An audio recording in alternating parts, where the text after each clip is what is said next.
Pozdravljeni! Spremembo barvne sheme pri tovarniški ekipi Mercedes ne morem drugače imenovati kot pogumno dejanje, kajti ne gre za spremembo iz nekih ekonomskih razlogov, a hočejo s tem pokazati na razlike v civilni družbi. In danes se bomo spraševali, kako je kaj z rasizmom v Formuli 1.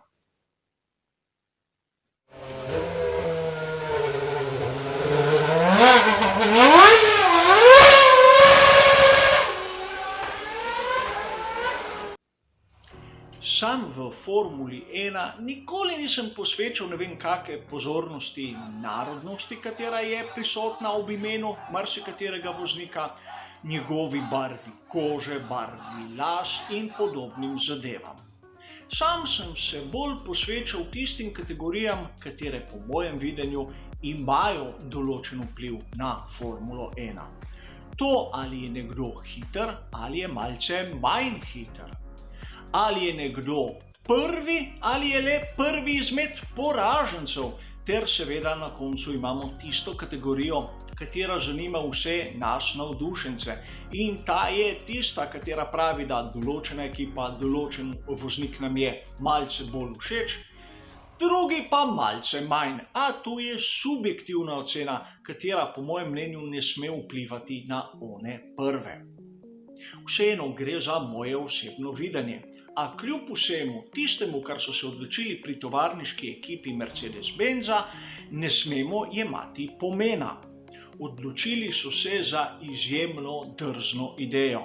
Sam bi jo lahko primerjal s tistim, kar smo videli pri skuderiji Ferrari po napadih 11. septembra. Le da bo tu šlo za malce bolj daljnosežno akcijo, katera bo tudi za ščepec bolj eksplicitna, namreč na ščitniku halo bo pisalo Stop rasizem. In seveda, Lewis Hamilton pri tem ima svoj vpliv. Mislim, da je on eden izmed pobudnikov, lahko bi rekel, botrov te akcije. In to ni nič slabega. Sicer moram priznati, da tistemu, kar počne Lewis Hamilton izven sveta Formule 1, ne sledim kaj preveč. Mnogokrat se mi tiste dejavnosti ne zdijo zanimive, a verjamem v to, da Lewis Hamilton tega ne počne zato, da bi bil bolj popularen, temveč ker sam verjame v to gibanje, v te ideje. In vsa pohvala ekipi Mercedes-Benza, da so se vrgli v to akcijo, brez kakršnega koli obotavljanja. A seveda, vprašanje ostaje odprto, je Formula 1 rasistična? Ja in ne po drugi strani. Namreč imenujemo Formulo 1 tudi cirkus. V davnih letih je nekdo opazil, da tisti tovornjaki, kateri se premikajo od enega dirkališča do drugega, so različnih barv in spominjajo na cirkus, kateri se premika. Mnogi boste lahko rekli, da tudi zaradi klovnov, katerih vidimo pogosto v paddocku, in ne govorimo o tistih našemljenih ljudeh, ampak o tistih obiskovalcih. A pustimo sedaj to. Formula 1 je neka skupnost, kjer se srečujejo različne narodnosti, različni jeziki, različni interesi, različni pokrovitelji in seveda iz tega stališča je neka pluralna skupnost, kjer rasizem ne bi smel kaj dosti biti vmes prisoten. A po drugi strani lahko vidimo, da mnogokrat imamo nekaj podobnega. Po mojem osebnem videnju neke vrste pozitivnega rasizma. Namreč imamo določene vplivne skupine, katere favorizirajo določenega voznika. Naprimer, dajmo za primer Japonce. Imeli smo skozi zgodovino Formule 1 takrat dobavitelja in tudi konstruktorje v Formuli 1, kateri so vplivali na to, kdo bo zbran v določeno ekipo, pa lahko tudi tukaj navedem tako Toyoto kot Hondo. Vsaj v tisti drugi ekipi so poskrbeli, da je bil prisoten Japonec, dostikrat. Danes tega ne vidimo, a dajmo čas v čas, tudi oni nimajo nobenega, ki bi bil pripravljen na ta podvig. A vseeno, videli smo v preteklosti kar nekaj solidnih voznikov, nekaj povprečnih ali malce podpovprečnih, a videli smo tudi primer, ki se je imenoval Yuji Ide. Da vas spomnim, ta voznik je bil eden in edini, kateremu so vzeli superlicenco, ker je bil preveč nevaren sebi in ostalim. Zakaj je on prišel v Formulo 1? Ja, edina razlaga, katero vam jo lahko ponudim, zato ker je bil Japonec in ker je imel podporo. Po drugi strani, take programe smo imeli pri mnogih državah, naprimer Francozi konec 70. in začetek 80.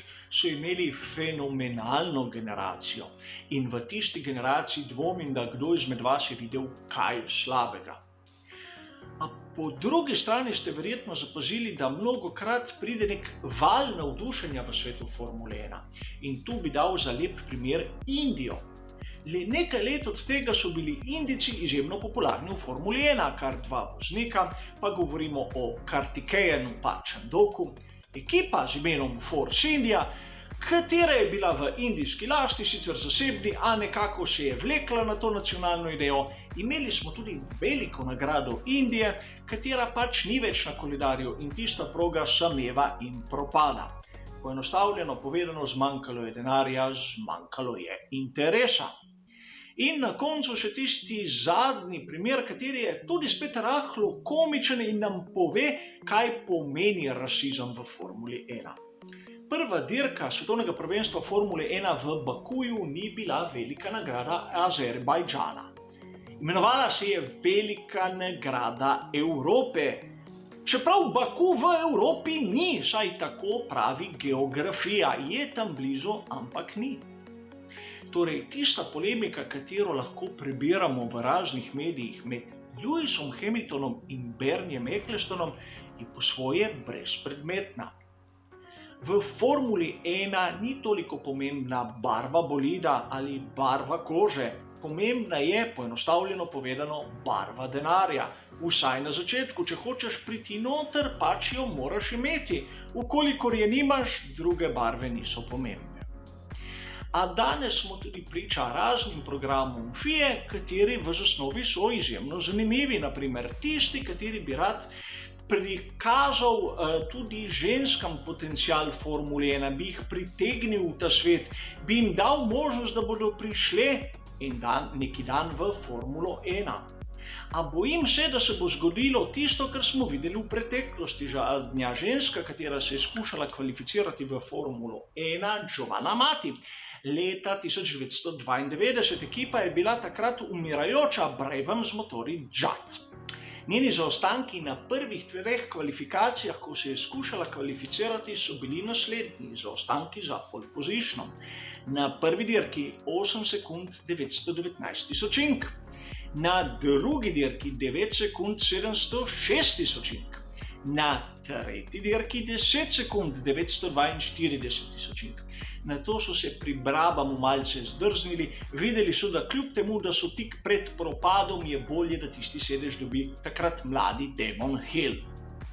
In seveda, sam sem eden izmed tistih, kateri bi z velikim veseljem videl Suzy Wolf, ko je bila še aktivna, da bi ji dali priložnost na 1 ali 2 dirkah.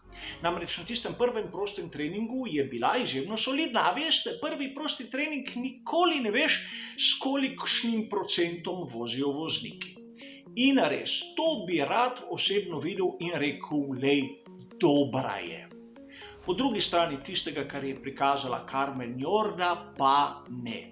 Namreč v svetu Formule 1 je čas tisti, ki je absolutno merilo. Kako nekdo zgleda v kratkih hlačah, mislim, da ni ta prava ocena.